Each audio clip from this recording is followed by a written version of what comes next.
Hey, Adam here from realworldworship.org. And, I did a video on this idea that there's sort of a stereotype out there that worship leaders have these like really high-end guitars. Veritas, Duesenberg, TMG, Elliott, and, so on and so on. I want to talk today about whether you should get one or whether you should go with like a more like budget-friendly one. And there's kind of some questions I would ask. If somebody came to me and said, hey, I've been playing guitar for a while, and I'm thinking about buying like a really nice guitar. What do you think? And this is what I would ask.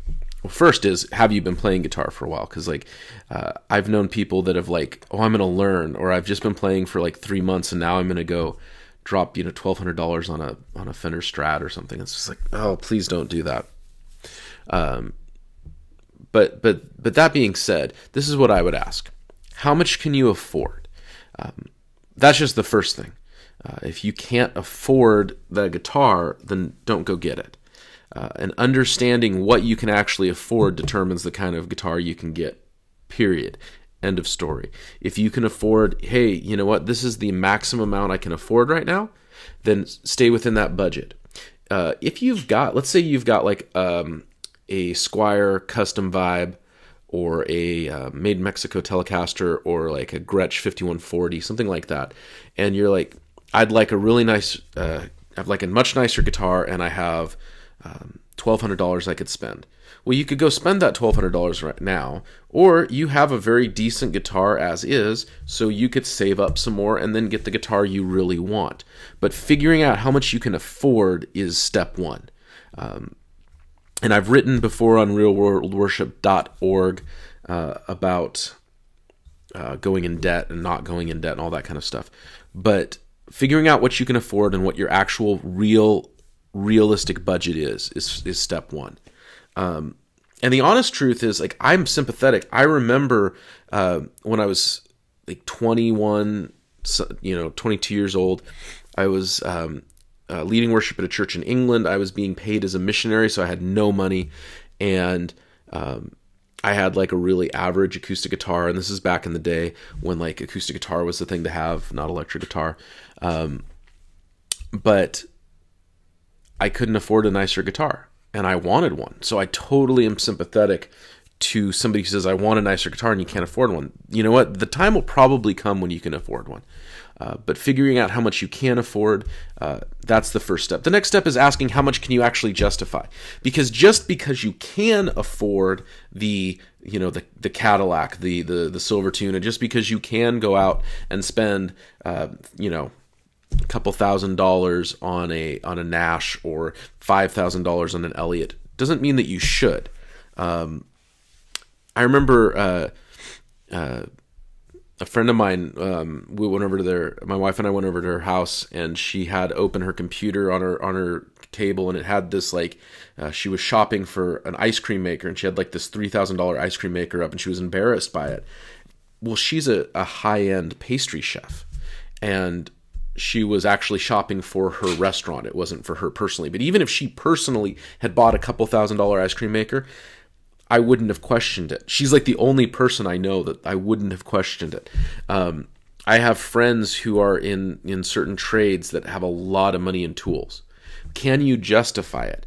If you play once a month in your church and that's it, like, can you really justify having some of the gear that people talk about getting, as opposed to somebody that's playing every week or multiple times a week, or somebody for whom this is part of their income, somebody who,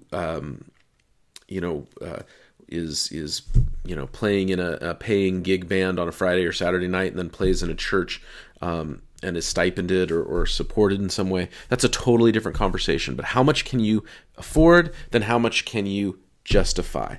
Once you've got those two things settled out, then when you're thinking about higher end guitars, and I'm defining higher end guitars as like the American deluxe Fenders, Gibson guitars, but then also the smaller stuff like Nash, Danacaster, TMG, Elliott.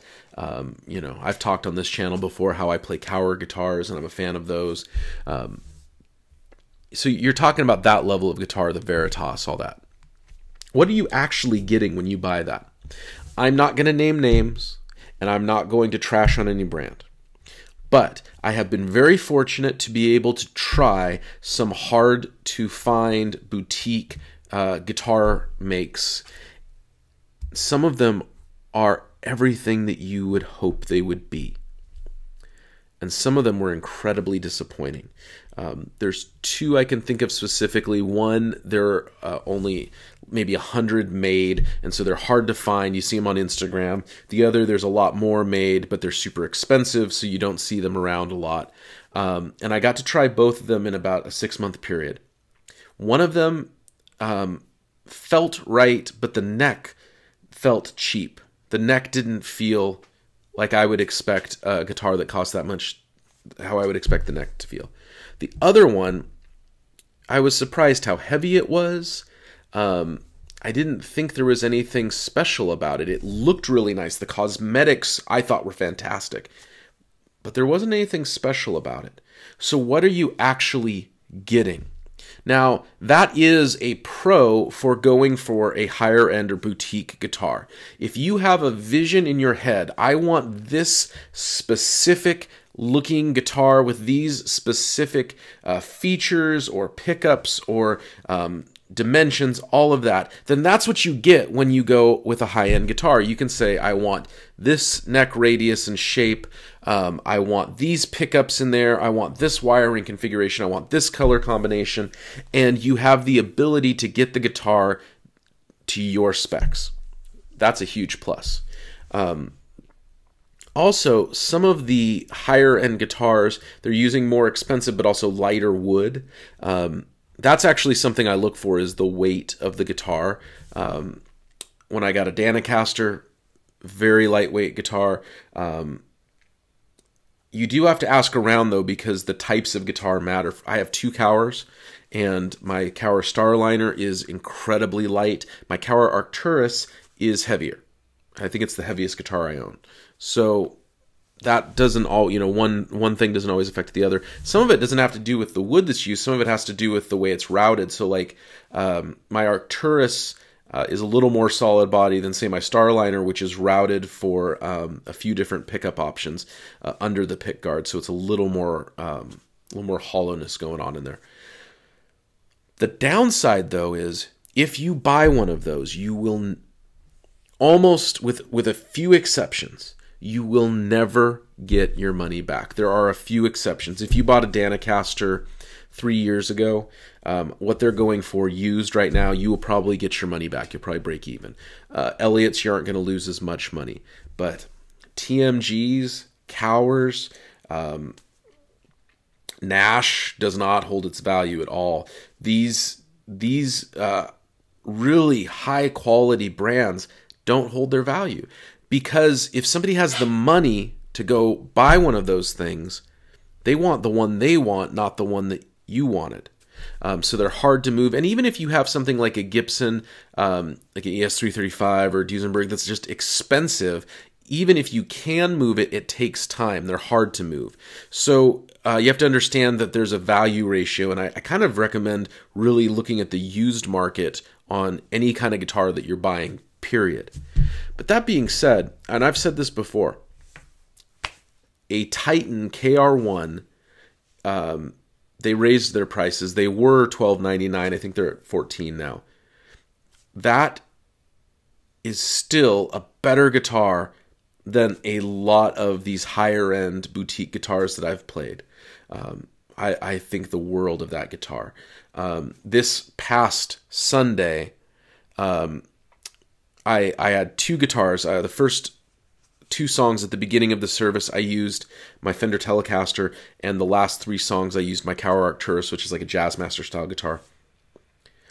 The Fender Telecaster is an American standard. It's like the base American model, and that guitar holds its own to my higher end guitars. I really like it.